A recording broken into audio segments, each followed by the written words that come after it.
Good evening. Welcome to the fifth Kashmir-Palestine Conversation organized by the Kashmir-Palestine Scholars Solidarity Network. So my name is Emma Brännlund, and I am one of the co-organizers of the Kashmir-Palestine Scholars Solidarity Network, together with Dr. Tawfiq Haddad. And for you who haven't been to any of our talks before, this network was set up as an initiative between me and Tawfiq in order to organize and facilitate conversations between scholars working on Kashmir and Palestine, respectively, and find opportunities to create dialogue, exchange knowledge, and facilitate future collaborations and cooperations.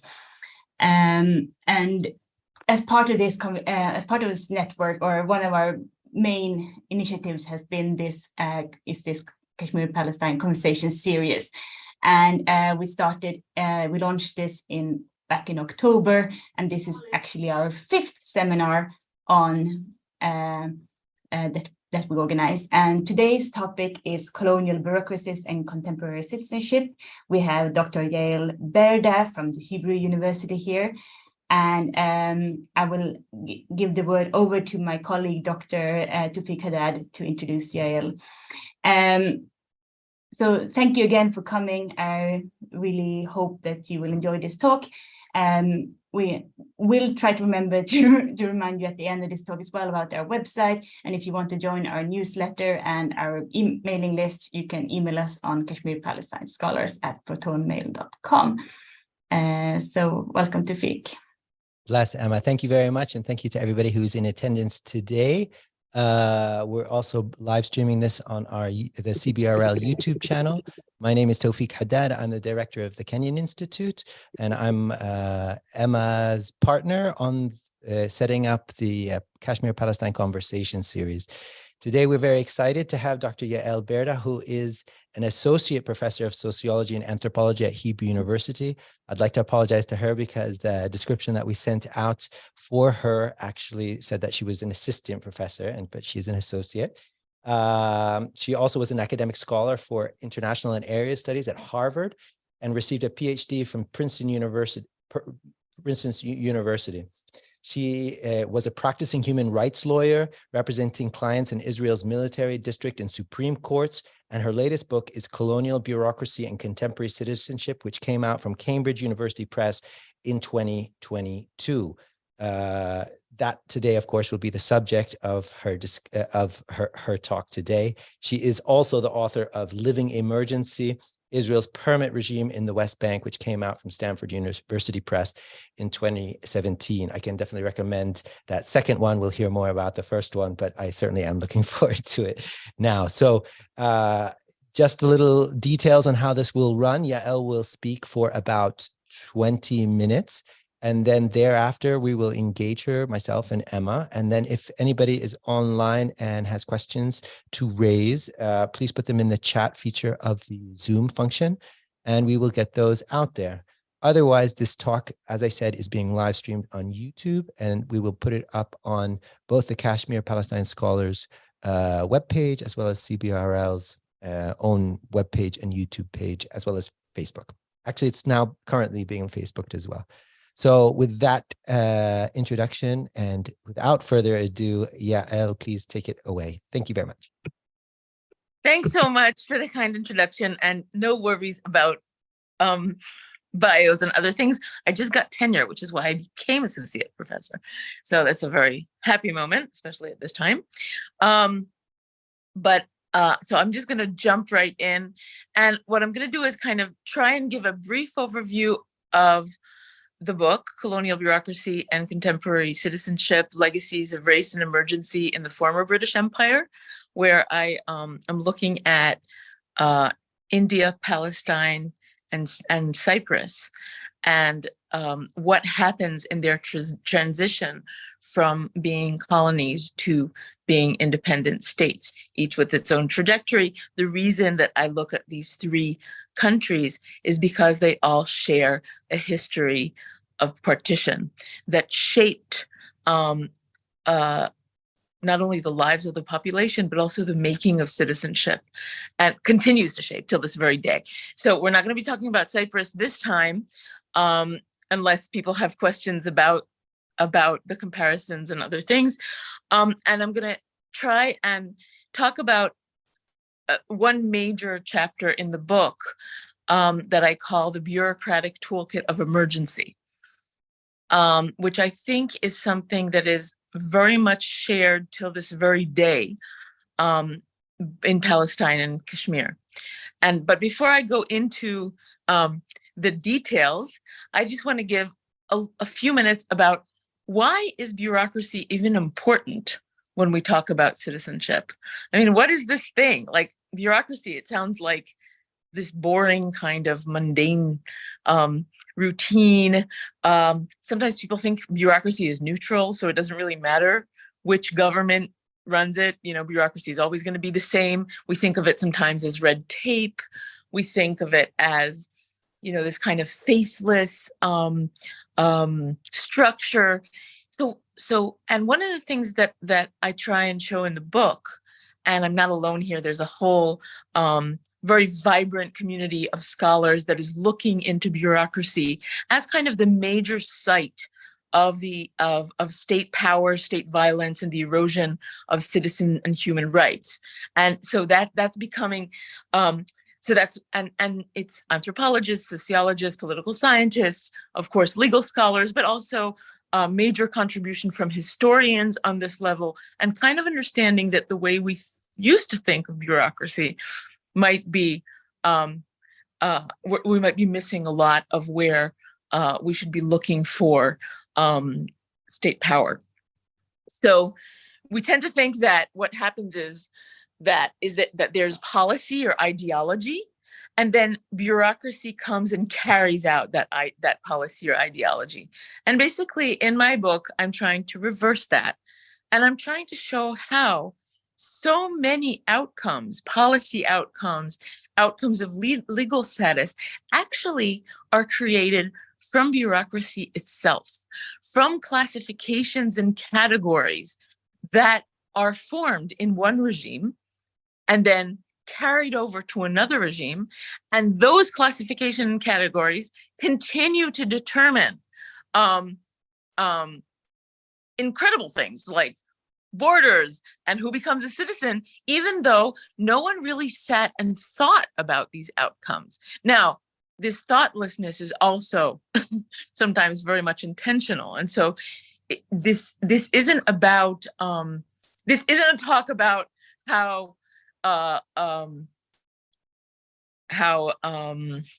use of bureaucracy is kind of a way out from the responsibility of majorities that turn bureaucratic weapons against minorities. But I do want to kind of move away a little bit from ideological and structural frameworks and ask questions about routines and practices and how they came to be. And so that's like brief introduction. I look at the former British Empire, and I look at it because I became, so I'm basically interested in what goes on here, Israel, Palestine. Very much, I was very interested in regimes of mobility and how mobility regimes, especially the permit regime in the West Bank, that's what I wrote my first two books about, how that shapes this kind of graded citizenship, where you have Palestinian, basically what separates Palestinians from Palestinians is how much mobility they have. We tend to think about citizenship as a question of rights, like what kind of rights do people have? And I think that one of the experiences here is of Palestinians that, despite having certain legal status, what really determines their access to rights is how mobile they can be, is their possibility to have to enter the country. So many people from the Palestinian diaspora can't even enter Palestine. Then you have Palestinians of 48 that are citizens and have a fairly, possibly the most amount of mobility, and then you have residents of East Jerusalem that do not have citizenship. They do have residency, and they have a limited mobility. And then you have residents of the West Bank that have very restricted mobility that is almost entirely up to Israel's military government structures. And then you have, of course, Palestinians in Gaza who have been under siege and can't move at all. And this kind of looking at this graded at status, at legal status or political membership through the idea of mobility makes us ask different kinds of questions about what kind of regime it is. And this is I think the most helpful thing for me was to actually look at the histories of South Asia. Because in the histories of South Asia, and this I'm going to jump back to 1947, partition, very briefly, when we have the partition of India and Pakistan, one of the most important things that happen is that basically people flee their homes in the partitioned areas, mainly Punjab and West Bengal, but not only, and Bengal, but not only. And as they're trying to return home, they're being prevented, their return is being prevented.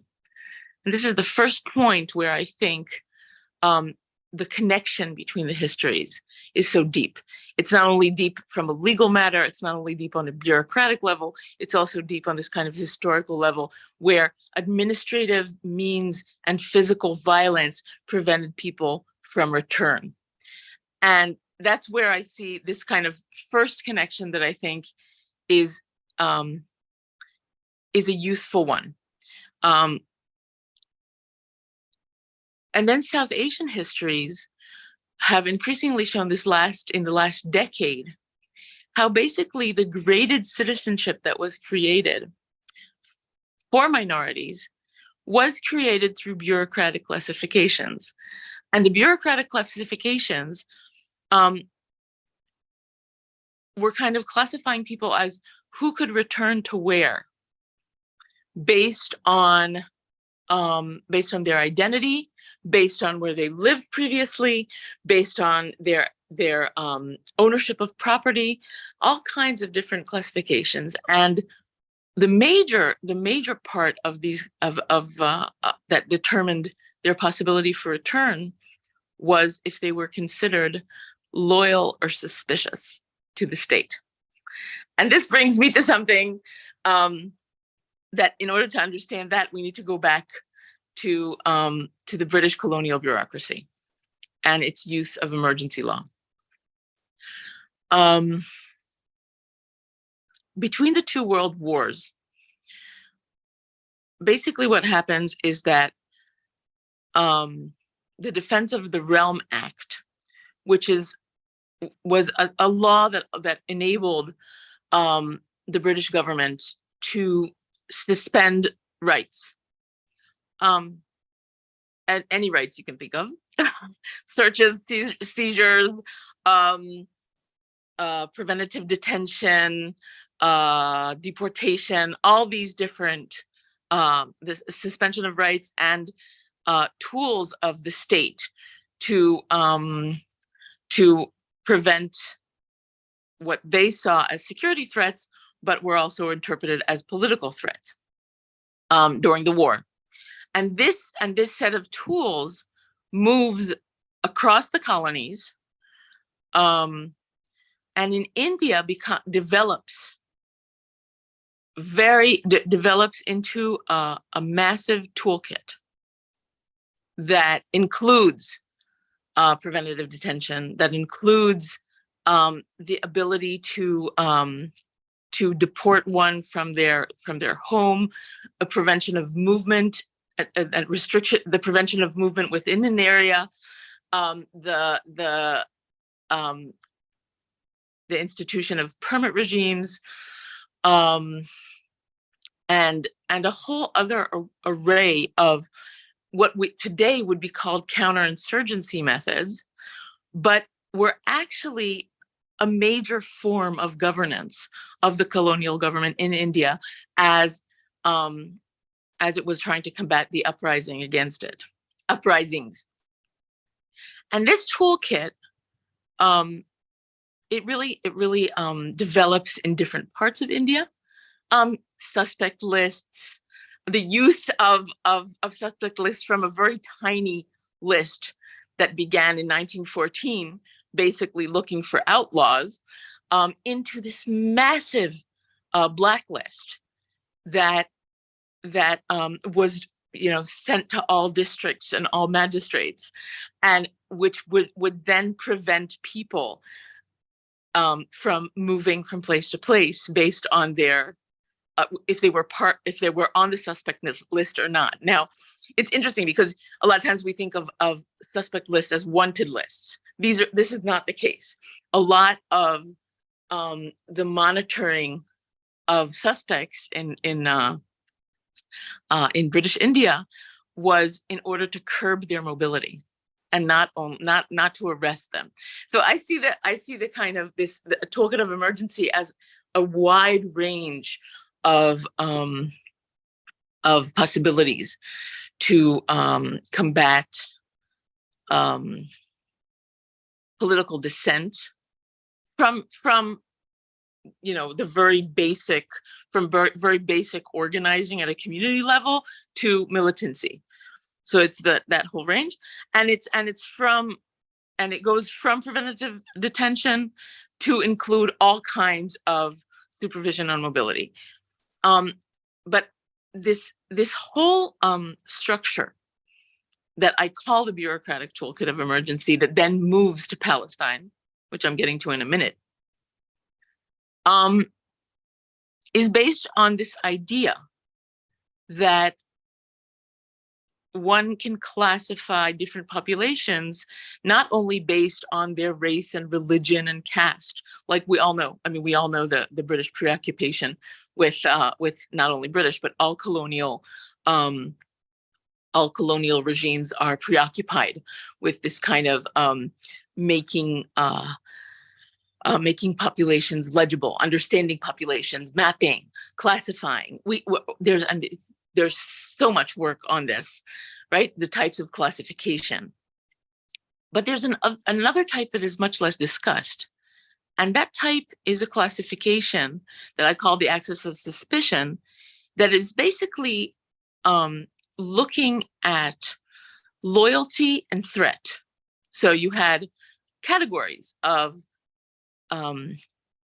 loyal subjects, those of doubtful loyalty, suspicious, and enemies of the state.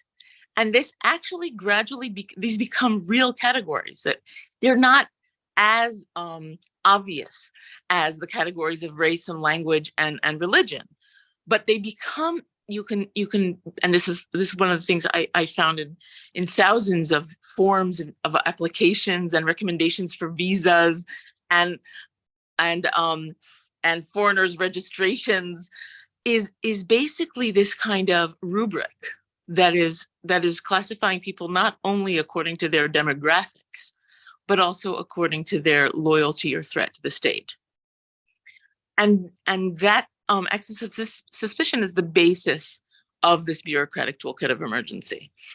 And so I'm going to make a really brief jump, and we can talk about this afterwards. So how does this toolkit diffuse from colony to colony? And it also isn't just created in one place and then moves from place to place. There's this relationship that is between the colonies as personnel and laws and technologies, and also resistance of groups to the colonial powers. They're also watching each other, connecting dots, seeing what's happening to other groups. And some of the very interesting work is actually what Muslims in India when they're commenting about, what's happening in Palestine.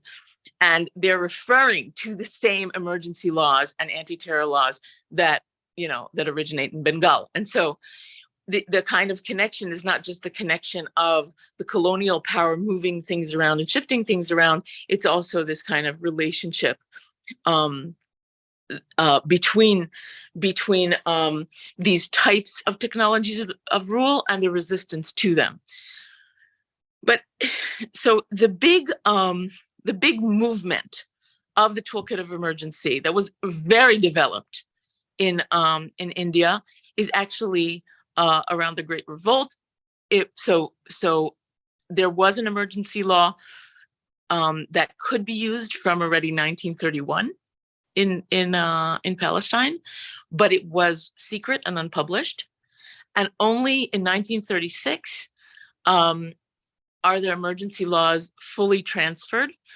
And one of the most amazing documents I found was actually in the archives of the Mandate government, is they're actually going through a little booklet of counterterrorism laws in Bengal, and copying and writing what they're going to copy and paste in order to be able to use as they're adapting it into Palestine. So the things that were irrelevant because of, for instance, the size of the territory, right? So things that were irrelevant or things that were much more relevant, like the fact that caste was not at all an issue, but kin definitely was.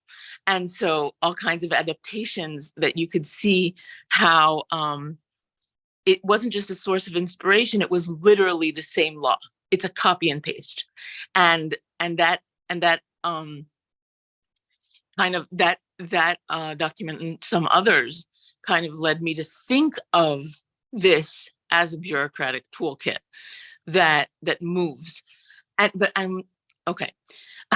I'm gonna cut this short, and if there's questions about that transition, Bengal to Palestine, we can answer questions about that later, because I really want to get to two important issues. One is, of course, what's happening today, and the other is what kind of mindset a bureaucratic toolkit of emergency creates when it regarding citizenship and regarding mobility. And the idea that I can classify people according to their identities and then according to the type of threat that they pose the state, what that does is enable the possibility to believe that one is conducting a system that has rule of law, that has some sort of juridical normativity, while creating practices, different practices for different populations. And it's not just that you have a racial hierarchy.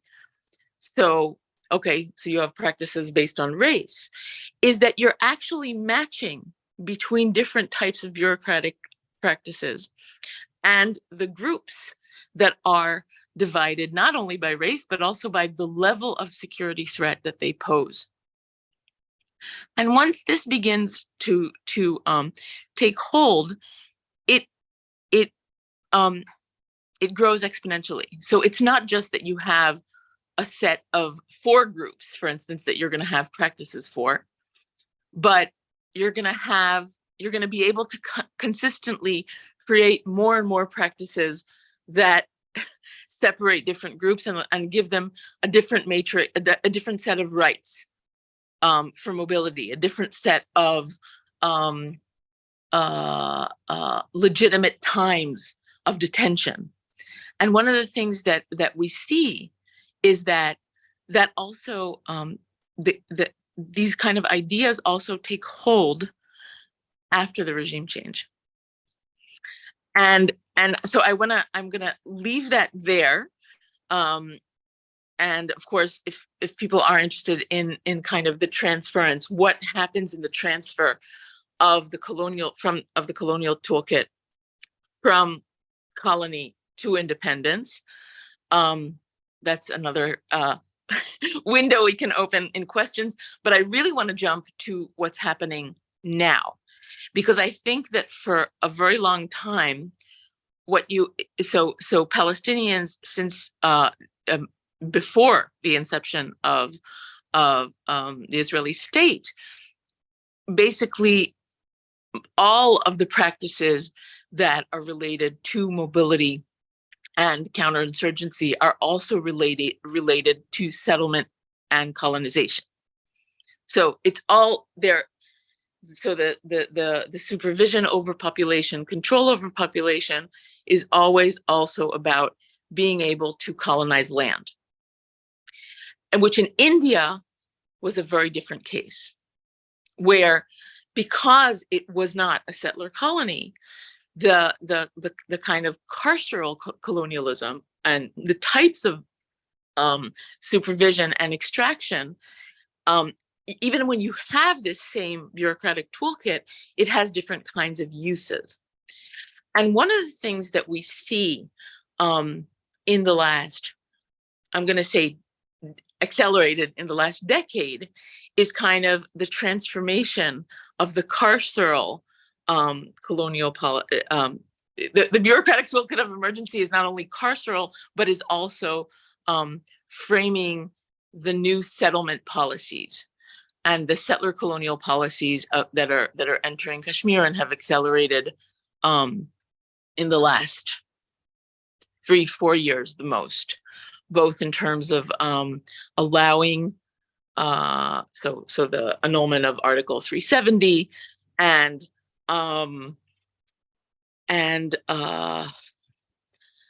kind of creation of the relationship between the usurpation of land and the prevention of mobility and other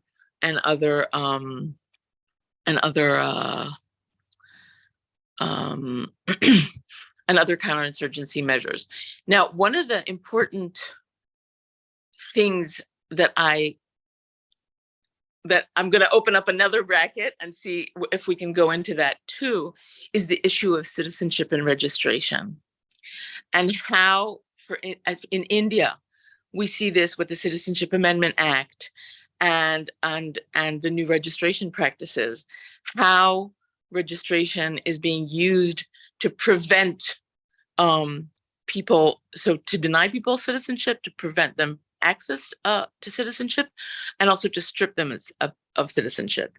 And in this case, again, Palestinians have experienced these practices from the outset. So this is not happening now. This has happened constantly, and then takes different forms on different types of Palestinians. And I think that here in this connection, there's a lot to learn, because of the similarity of the toolkit. So it's kind of, in a way, one can predict what each tool means by looking at Palestinian history and contemporary Palestinian life in order to understand what the Indian government is planning and doing in Kashmir. One last issue that that I would love to talk about, but I don't know if we're going to have time, is the relationship between the anti-terror laws in Israel and India. The similarities, the way how similar they are, and also the differences, which I think are important. And if people in Israel were more in tuned to the comparisons, they could have actually foreseen some of the changes that are happening right now in this government of the stripping of rights. And so if we have time to go into that, I think that it's really interesting that very similarly in India and in Israel, you had a certain strata of the majority population, so of Hindus in India and Jews in Israel, that consider themselves liberal, consider themselves upholders of human rights, but never saw the issue of Kashmir as being an issue that was central to their political identity or to the fight for human rights, liberalism, very similar to the liberal Zionist left in Israel.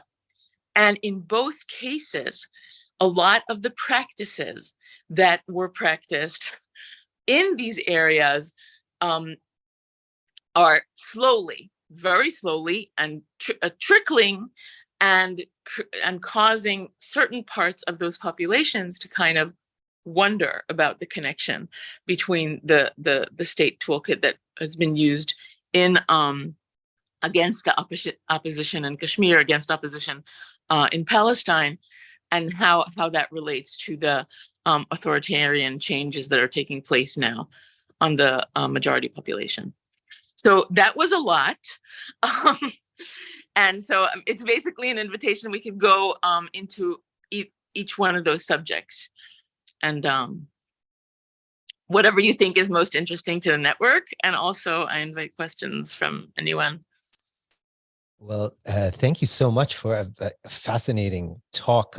It's a bit, it's certainly unnerving and also quite complicated to unpack. So I want to make sure that we get some of your basic ideas straight, which can hopefully facilitate discussion. You said something in the introduction that I took note of, which was, which was important to sort of frame your whole discussion, which was that the power of bureaucracy. You're essentially talking about the inversion of that bureaucracy has this enormous power because it represents this toolkit of creating divisions and rights and mobilities, et cetera. And then and you said something to the effect of that is much more powerful or very powerful. You tell me exactly how powerful it is, but you were inverting that in terms of the power of the state and ideology. And that for me, obviously, was a very powerful thing to say.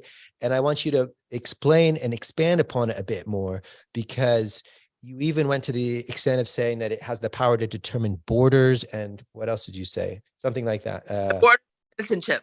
And citizenship. So give us a little bit more of what you're meaning there, and how does bureaucracy, because in theory, those things are actually coming from an ideological perspective of the identity of the state and blah, blah, blah, and more so. And then that's translated downstream, supposedly, through bureaucracy. But you're basically saying bureaucracy and its material realities are actually coming from down to up and enforcing other things. Or correct me if I'm wrong. Yes, absolutely. And that's my hardest, that's the hardest case that I have to make, because really people can say, this is Hindu, ethnocracy, this is about Zionism, and they're going to be right. And so I'm not challenging that ideological frameworks of the state and the major goals of the state are major framers of what kind of tools are going to be used and the outcomes, of course.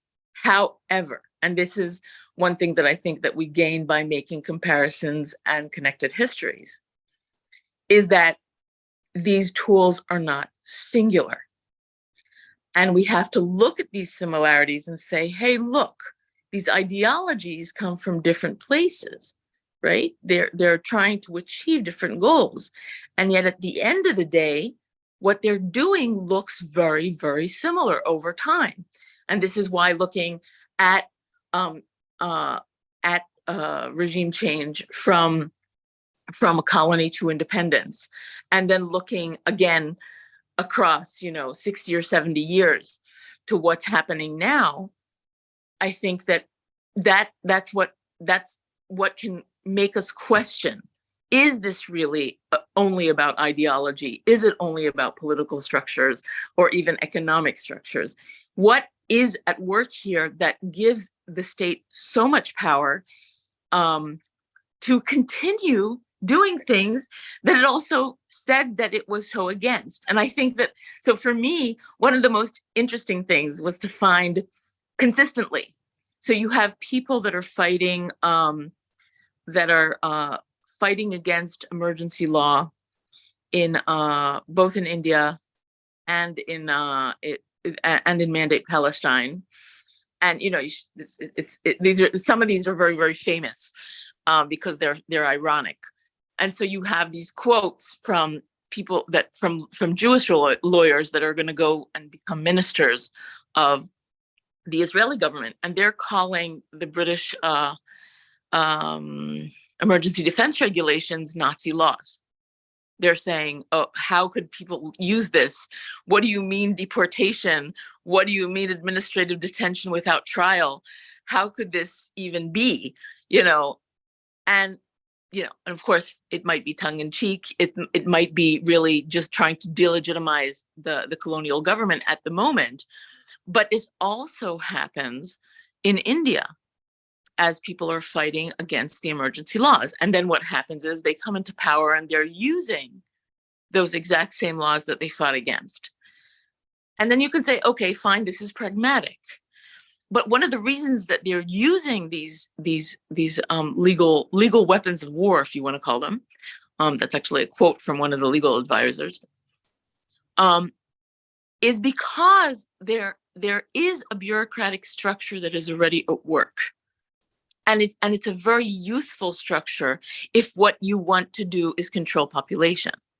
Now, the point is, right, you're trying to build this new, anti-colonial democracy. And in India, you could also say, not everyone will agree with this, but there was a fair attempt to create democracy, to create universal franchise. There was a lot of bureaucratic work put into it. But at the end of the day, they remain with these very deep structures of registration of population, of mobility, of reporting to the police, of suspect lists that are of this idea of loyalty to the state, being loyal, having doubtful loyalty, being an enemy to the state, being a loyal citizen. Now, it's interesting because Palestinians in Israel could never be loyal citizens. Muslims in India could have been. They could have be loyal citizens. And so there's that difference that is already there in the comparison. But you can see that the same categorizations are being used, and they're shaping then what it looks like. Now you could say, oh, that's going too far, saying that that it delineates citizenship.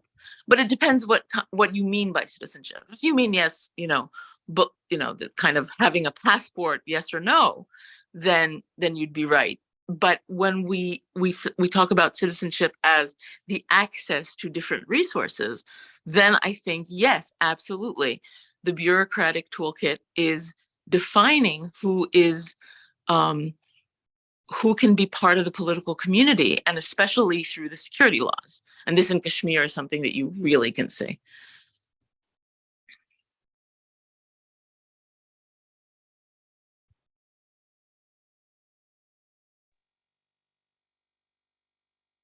I think you're muted, Tufik. Sorry. So once you said that, Yael, I immediately began to think, yes, we have this whole category of 1948 Palestinians who are de facto citizens and hold this passport, but at the same time, they're unable to actually fully exercise the rights of citizenship because they're non-Jews, and the state is defined as the state of the Jews, not only of Israel, but of the world, right? So that actually introduces a pretty interesting dimension, the whole world dynamic, but we'll put that aside for a second. But I'll just say that actually it becomes also important when we're talking about India, because also in India, there is a lot of talk about the diaspora, because there's these categories of overseas Indians that over the years were not considered to be full citizenship. And now there is movement to actually consider some of the Hindus that are in the diaspora as full citizens. So actually, I think that the dynamics that we're talking about, and this is what I think this conversation series is so important and so timely, is that there's so many brackets to open up, and part of the the close relationship between Israel and India is really influencing the thinking about diaspora and diaspora of an ethnocracy, and really shaping a lot of the changes that are happening on the ground. So even just what you mentioned is something that is another connection and another similarity. And so then we just have to, that's why I think that looking at the bureaucratic toolkit is super fruitful. It doesn't mean that ideologies aren't important, that policy goals are not important, that factions aren't important. Of course, they're all important. It's just that they're all held together by this structure that has a lot of power. And this I'm kind of working with I'm basing it on the work of Hannah Arendt and of Nasser Hussein, who really understood very deeply, I think, Arendt's work on the relationship between race and bureaucracy, and kind of develops it very deeply when he says, let's look at the way bureaucracy basically takes over. It takes over decision making. It takes over the policymakers, and then the bureaucrats themselves become more like sovereigns than anything else. And so that's a lot of the, kind of pushing why we should look at bureaucracy and what we have to gain by doing that. Thank you. Yeah, I want to encourage people in the audience and Emma, of course, to have some questions, raise their questions. It's a small group who's online right now, so we'll be able to do that pretty freely. But in the absence of that, I did actually want to, because I think at least the folks on the Palestine side of this conversation would have been less aware of this issue of loyalty and the as a category of how colonial India was run or governed, so to speak. And so one, could I ask you to perhaps elaborate a little bit more on that? How was it determined? And then on the other side, this was, to what extent was there any attempt by the British, or, I mean, the Israelis, I presume, or the Zionists they become Israelis when the state exists, de facto by the identity. You could never really be a loyal citizen because you're Arab or Muslim or Christian or whatever, but you might be a Druze, which kind of permits a kind of like liminal loyalty or something like that. I don't know. You can tell me more about. I'm very interested in how there were differences. Firstly, how it was gauged and how it was determined to in the end use it for governance purposes. But tell us a little bit more about the Indian case study of loyalty, please, and then how that applies or not to the British mandate Palestine, and then post 48 Israel. Great. So one of the chapters of the book is actually called Loyalty and Suspicion. And it's basically, I'm looking at the way the new states classified civil servants that had worked for the colonial government. So, so moving from the kind of, okay, you worked for the British, what do we think about you working for independent India, or what do we think about independent Israel? And it's a very, very interesting history that's different in both places. And I'll go into that in a minute. But first, I want to talk about how I know about the axis of suspicion. So there is no moment, there is no document that says, this is going to be the grade of between, loyalty, doubtful loyalty, dubious loyalty. I mean, there are all these different categories, but it's something that you can really see once you begin to look at application forms for appointments, for licenses, for permits, for endorsements, because everyone who needed some sort of permit needed an endorsement from someone, right? It could be a religious figure, it could be a magistrate, especially when you needed to, for instance, a document to move from place to place. So you needed to have an endorsement. And so in the endorsements, they weren't only positive. There was also a rubric, called antecedents, or, kind of, how do you know this person? Or what do you think of this person? And then at a certain point, and this is like in the 30s, dubious loyalty and doubtful loyalty become, more apparent.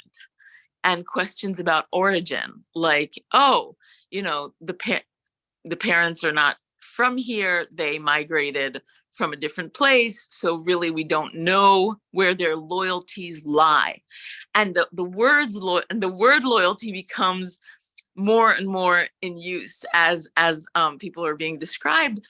And of course, it all depends also of your kinship relationships and the area where you're from.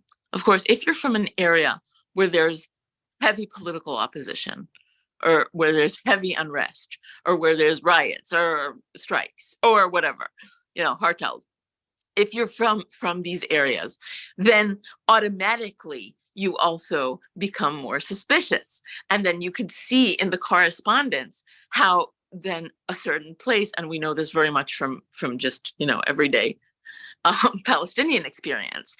Like if you're from the village of Katana, which is considered a Hamas-leaning village, Hamas-leaning village, then you're gonna probably be denied a permit just for where you live.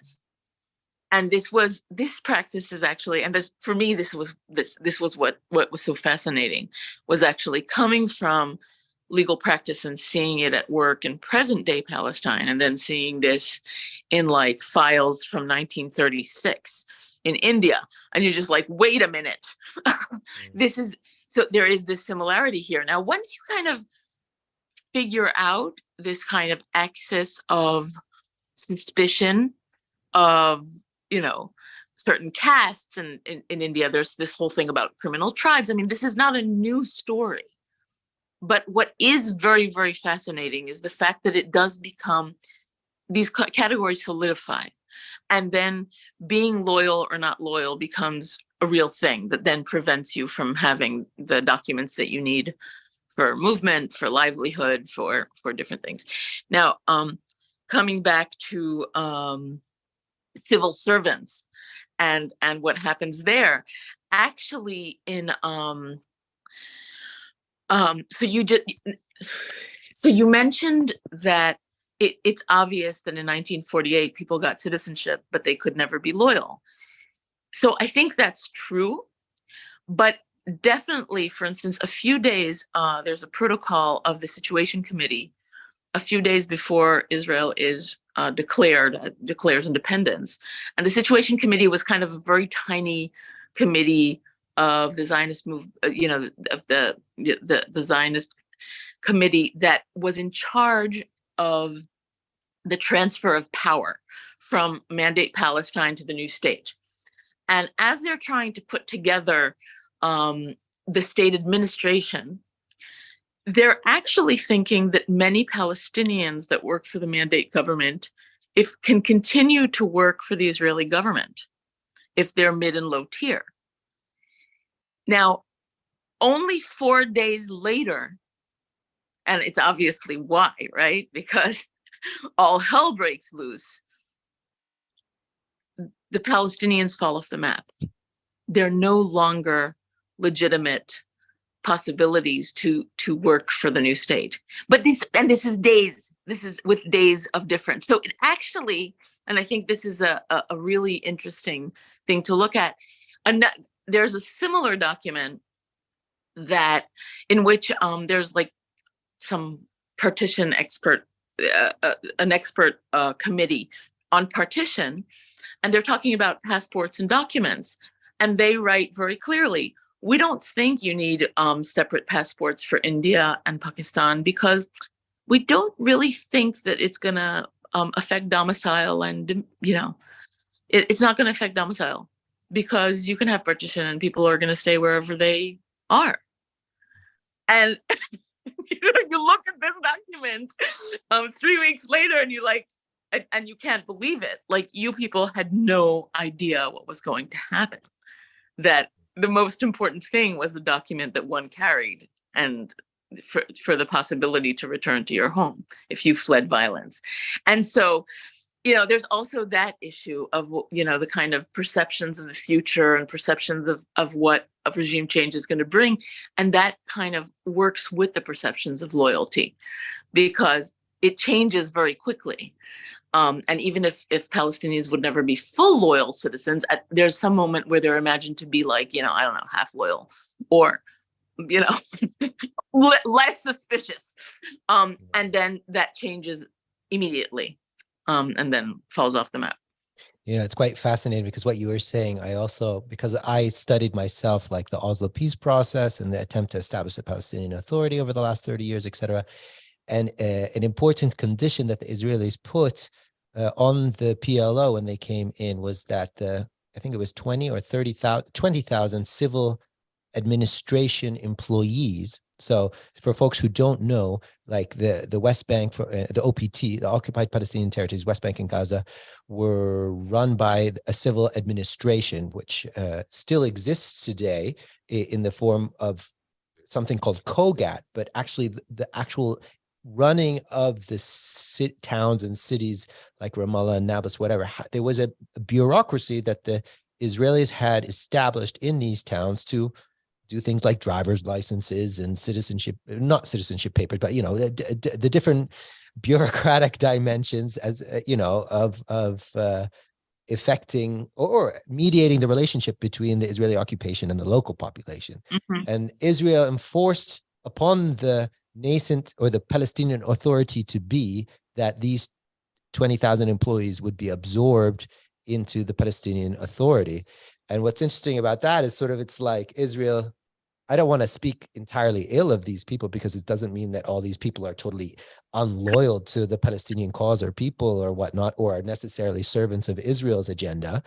But with that said, certainly Israel wouldn't have employed these people unless they were trustworthy people or were, willing to do what Israel wanted, or at least play the game of civil administration, which of course, the Palestinian national movement had rejected and had actually attacked, and to get those to be kind of a surrogate Trojan within the future Palestinian Authority to be.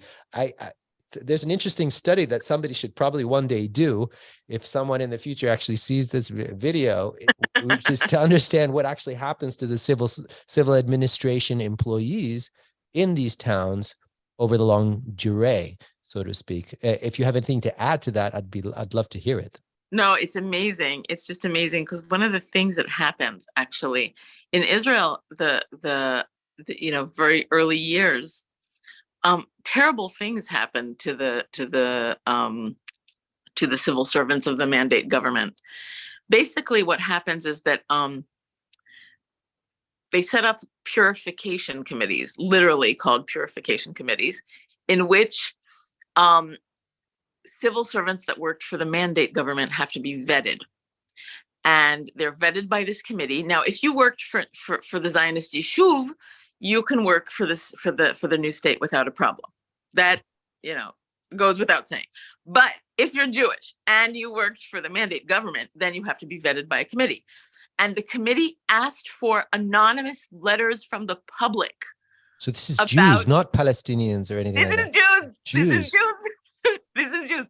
They asked for anonymous letters from the public and used anonymous letters. And this is actually really interesting because then they begin files on each one of these the civil administrators of the mandate government. And who's involved? Of course, the Shai, the Sherut Yediot, which is the predecessor of the General Secret Service, the Shabak.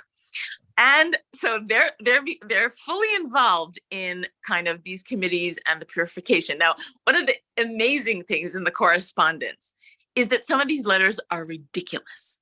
Like some of these letters are, kind of really petty corruption or all kinds of like neighbors, how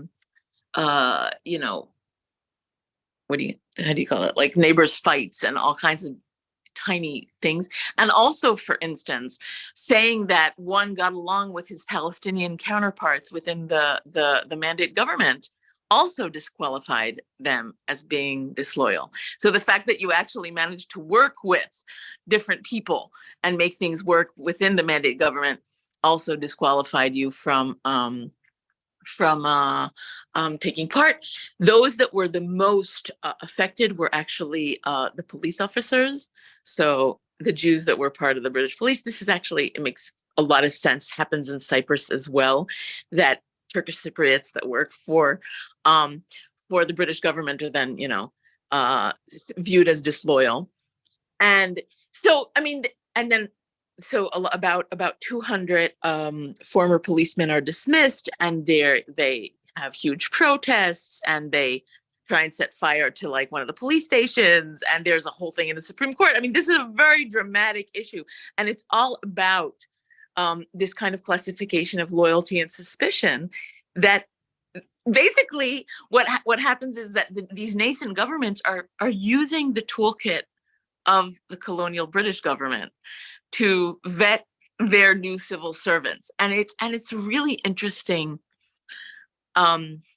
It's a really interesting thing, because you could say, wait a minute, don't you want to make a different kind of regime?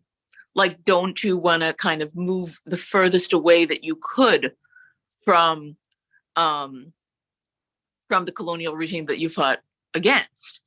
And then the answers that you get from the answers that I got from interviewing civil servants and kind of looking into their memoirs is that they basically say, it was mayhem. We didn't have a lot of time. These were useful tools that were developed over a long period of time.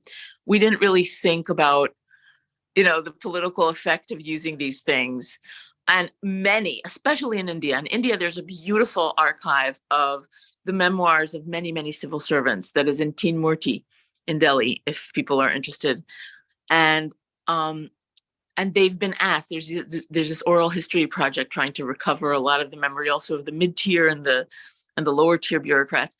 And they're and they talk about, the regrets that they have about the types of tools inherited from the British, and how that kind of created this cage in which they basically carried on practices that they found deeply abhorrent on their new citizens. So I can ask you questions all night, but I do want to give the opportunity to folks who are online, or as well as my colleague Emma. Emma, you want to jump in here with anything?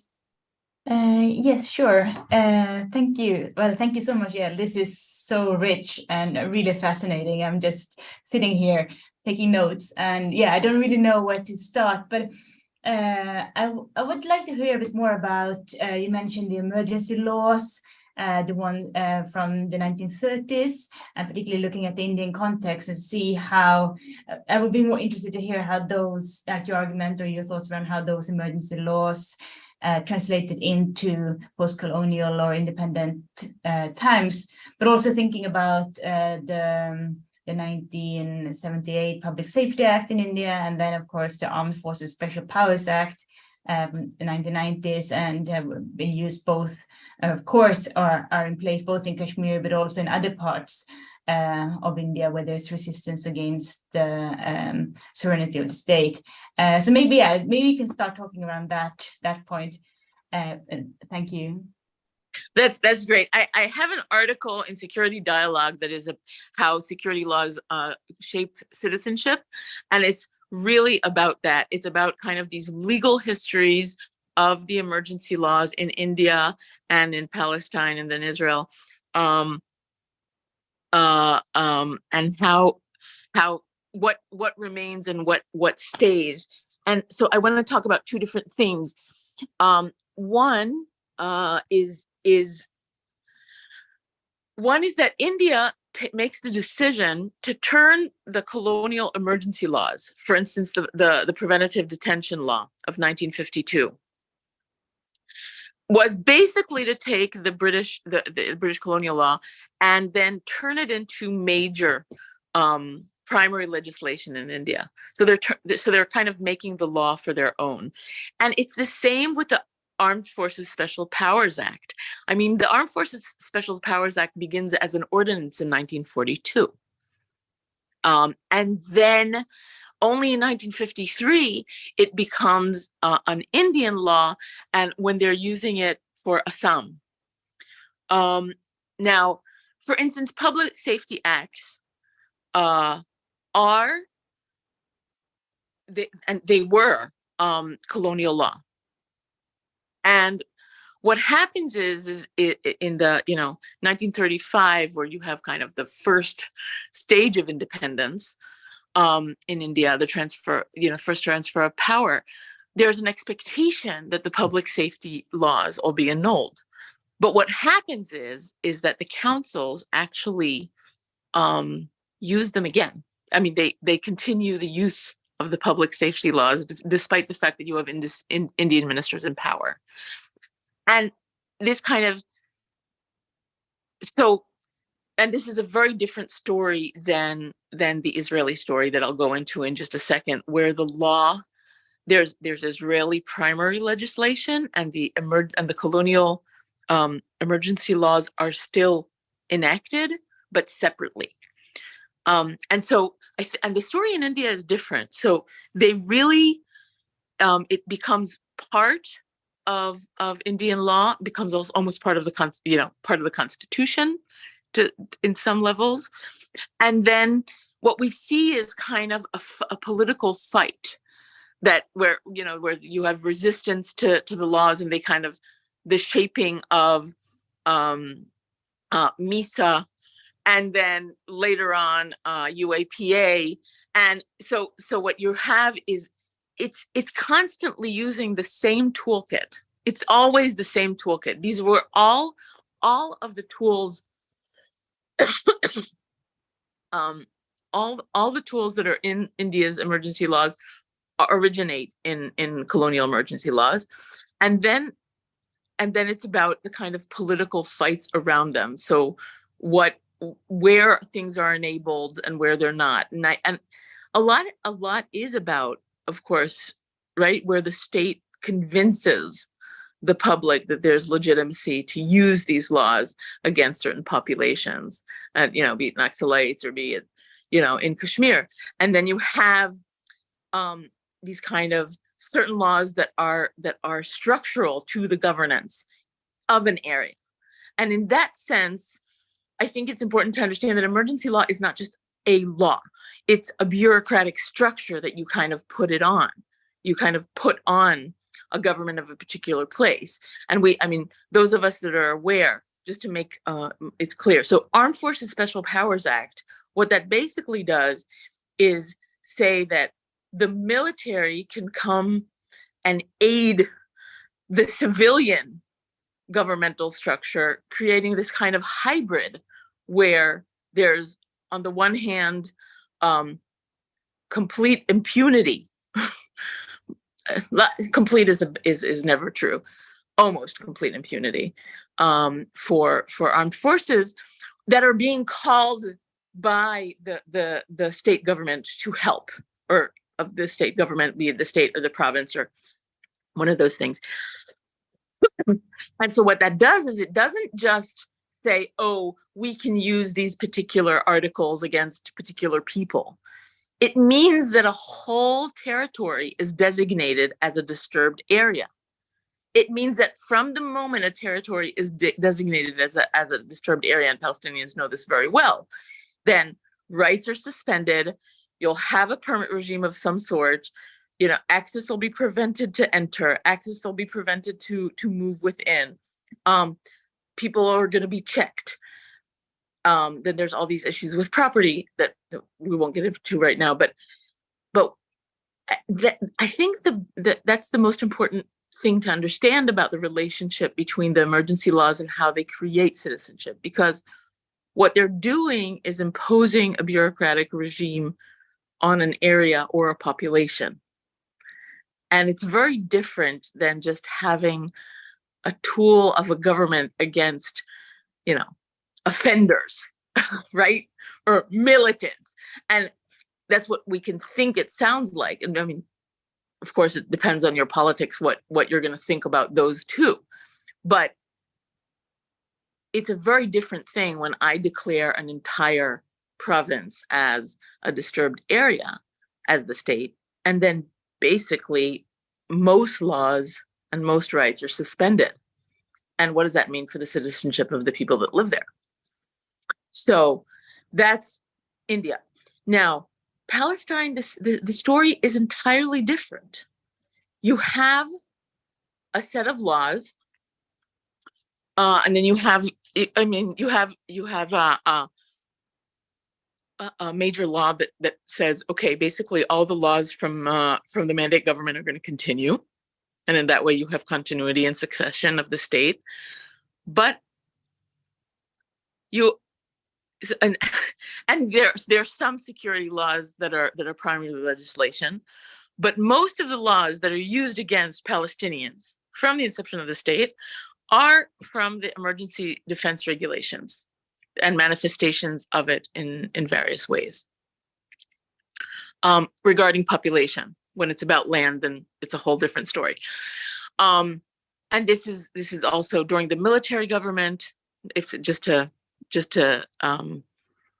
mention that, so everyone knows, from 1949 to 1966, there was a military government on the Palestinian citizens of Israel. They received citizenship during that time, and the emergency defense regulations are used to kind of create a permit regime, prevent people from going back to their lands or cultivating them, but also prevent them from free movement. And in that sense, it's very, very similar to what goes on in India. Another thing that happens is, for instance, the so basically for 80 years, the emergency defense regulations are the ones that are governing counterinsurgency in Israel until the Anti-Terrorism Act of 2016. And then at that moment, it becomes similar to India in the sense that the law becomes primary legislation. That doesn't mean that the emergency defense regulations are not being used too. They're still used despite the fact that there's a primary legislation. And what was the value of adding, of actually having that law as opposed to what they were doing before? So I argued something that reviewers really didn't like. And so I'll tell you. What I argued was that if we look at India, what the emergency laws in India allow is basically to use these laws against the entire population. Different in scale and scope, of course, but you could. In Israel, what having most of your arsenal in the arsenal of the state in the emergency defense regulations meant was that they would be used mainly against Palestinians. Once it's used in primary legislation, then it could also be used against Jews. Jews, exactly. Yeah. And when I said that, reviewers went haywire. They're like, no, this is never going to happen. It can't be. This is all about ideology. Therefore, da-da-da. And I did put back on it, and I'm very happy that I did, because as we're seeing right as we speak, when there's laws going through to strip people of their citizenship that have been criminalized in the anti-terrorism law. Now, one has to realize that very similar to the colonial laws, terrorism is has very broad definitions, affiliation, kinship, area where you live, all kinds of very, very broad definitions that can include kind of basically political dissent. Are now being matched with this possibility for stripping of citizenship. I'm not entirely sure it's going to go through, even though the numbers are not good right now. But I think what really allows for this to happen is the fact that there is a major law. There is a primary law, and the facade of rule of law is something that allows like a lot more overreach than you would have if you were still using the emergency defense regulations, because it was illegitimate to use emergency defense regulations against Jews. Right. But it is legitimate to use the primary legislation against Jews. And in that sense, there's this shift that makes the situation in Israel now much more similar than it is in India. I want to give Emma, if you want to ask another question, although I do have a potential follow-up question. So go ahead, Emma, you let me know. Oh, you go ahead, Tariq, that's fine. So because we're really at this moment, the discussion has come to an important place relating to actually what's going on right now in Israel. And like yesterday, there was 80,000 demonstrators in the streets in Jerusalem, Israeli Jewish demonstrators in the streets, and there was a sea of blue and white flags protesting the judicial reforms, supposed judicial reforms of the Netanyahu new government. Now, I guess my question was, where does this process go? Partly what I'm hearing from you is sort of these inherited logics of bureaucracy and dividing populations now are beginning to, instead of being turned, to some extent, Israel has been successful in both establishing the state and to some extent managing their Palestine problem in different ways. And a new set of problems are actually emerging in Israel, which have to do with, which have always been there to some extent, but they're expressing themselves through basically the fight within Israeli Jewish society for control of the state, how it runs, its identity, who is a Jew, all that business. So your actual argument has a lot of relevance insofar as now you can see how the logics begin to sort of continue to play themselves out and now then begin to extend themselves internally. Where does this go? Does it end up in civil war, or does it end up into no, I mean, I don't want to just sort of be bombastic about it, or irresponsible, but you have important issues here because at the end of the day, also you have to define even who is a Jew, right? And that is a big issue that's going on in Israel, right? To some extent, no? I think one of the interesting things about the comparison with India, and it's, Netanyahu is Israel and Modi's India, and they're very, very close. I mean, very, very close, is the relationship between the onslaught of authoritarianism and the kind of authoritarian takeover playbook that is happening in different parts of the world, coupled with having, a settler colony plus occupation plus apartheid, but plus all that for the Israelis, and having, the insurgency and Kashmir, in India. Now, what is the relationship between the two? I think what's happening is that for a very long time, for a lot of the majority populations, they believed the issue of security threat on a very deep level. And I think if there is a shift, so it's more in India rather than in Israel. And one of the things that people that were, diehard activists for human rights and citizenship and all kinds of things in Israel were people that, they were possibly against the occupation as an idea, but never saw it as consisting part of the regime. One of the reasons, and I think for many Palestinians, it's really hard to see hundreds of thousands of Israelis yelling, democracy, democracy, when it's obviously, how do you have a democracy with an occupation, right? How do you have a democracy with apartheid? So what are you guys talking about even? But what they are talking about is the democracy for Jews, or the partial democracy that they experienced, or what they call a rule of law, and that was possible because of the separation made between the two things, right? Between the two regimes who are one or who are not one.